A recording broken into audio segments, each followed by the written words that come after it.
What's up guys, nandito tayo ngayon sa may sugahan ng aming baka. Ito na si Duwa, dati ang late lang oh.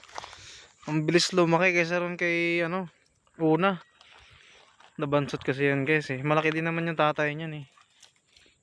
Tsaka yung nanay, pero ang hirap niya lumaki.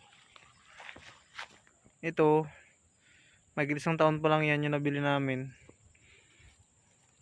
Pero nung nabili namin siya, may isang taon na, parang 5 months na yata to sa amin. 5 months o wala pa. Kung matandaan ko kailan binili, ano siya. Guys, oh. Lalambingan silang dalawa.